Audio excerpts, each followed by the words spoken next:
When we speak of limits, we must discuss the problems that have been created for such limits to be put in place. By doing so, I will address why the issue exists, what limits have prevented it from ending, and what you can do to improve the situation. But before we begin, let me take you back to a time where I personally felt limited. Gym class in the 5th grade. What a time to be alive. Happy by Pharrell Williams had just dropped. Jonah Hill and Channing Tatum had busted yet another drug-ridden school. Euphoria by Lil King rose to the top of the New York Times best-selling list. And no, I am not talking about the highly disturbing show featuring Rue and Cassie. Completely different lines. But it was in this class where I started to feel other. There's no denying that I wasn't the most athletic kid in school, but I still wanted to be part of the fun that my friends were having. They never let me join though, and then they limited my opportunities for enjoying myself. Why is it? Limits are often put in place for 2 reasons: greed and a shared feeling of hatred.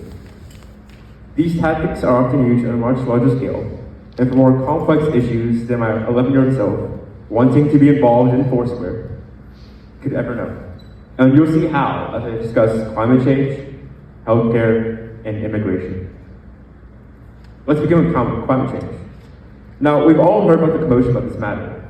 In fact, that's the key word here, matter. We know all too well from our chemistry classes that matter is anything that takes up space and has a certain mass.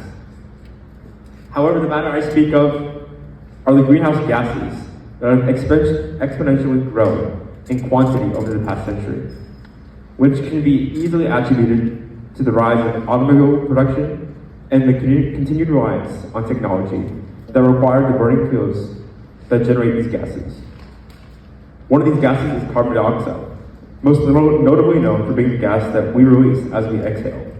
There's no stopping this gas from being released, so there must be other ways to be found to slow down its production and impact. According to NASA, the Earth's global temperature has, on average, risen over 2 degrees from the 19th century up until the present.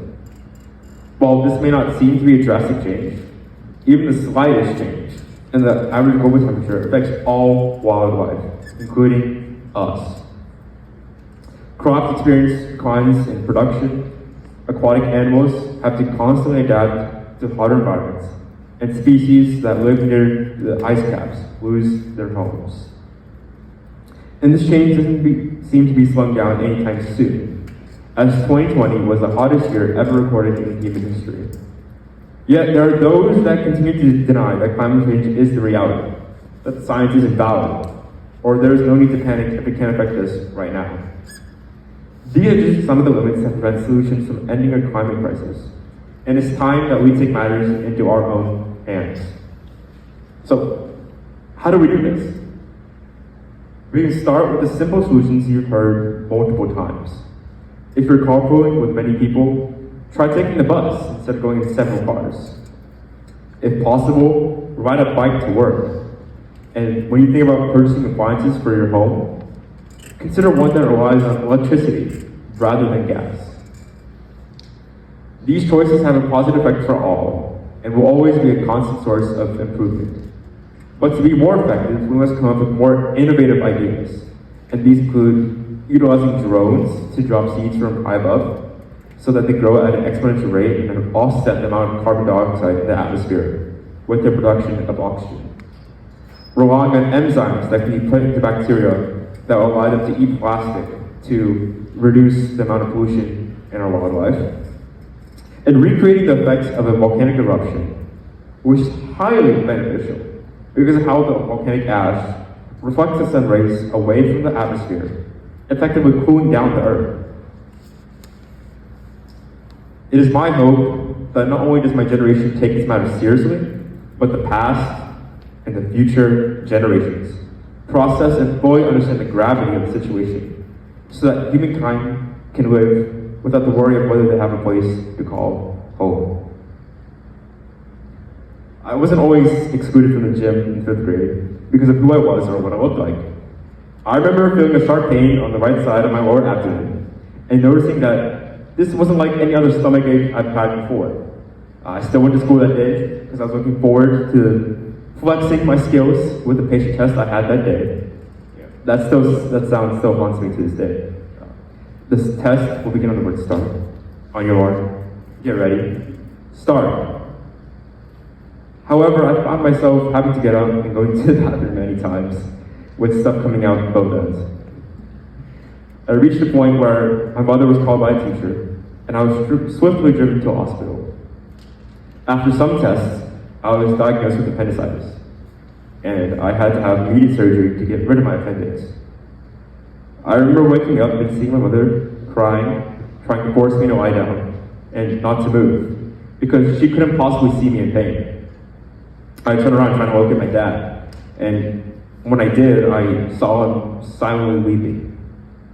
I would later learn that it wasn't necessary for my intense surgery that I just had, but because of the amount of money that he'd end up paying for my medical fees. The dream I had would be a society where drug costs and hospital care weren't so expensive, but there are limits that do not allow this from happening. These are mainly created by pharmaceutical companies that produce the drugs that treat viruses and diseases that require constant medication, which will only create a higher demand and price for them. According to Blue Cross Blue Shield, a reputable insurance company, from 2010 to 2025, prescription drugs are predicted to experience a 136% increase. With such an increase, we can expect a greater difficulty for families to be able to pay their medical bills and having to worry about whether they should go to the doctor's office, which is a question that no one should have to ask, as doing so would be against any morals a human should have. Therefore, we have to question, what can be done to prevent this limit from holding innocent families back? It can be done in several ways, such as relying on home therapies for older patients, so that they are more focused on spending time with their loved ones instead of having to worry about whether they're a burden for their family. And allowing for patients to compare the prices of the drugs so that they can potentially be consuming, so that their decision is left to them and not to anyone else. Healthcare in America is corrupt in many ways because of how it is systematically based on the profit of those suffering and thriving, and the lack of care and morality that companies have when dealing with patients. So to effectively remove these limits, we must focus on the humanity and emotional aspect of this issue, rather than the business and logical perspective.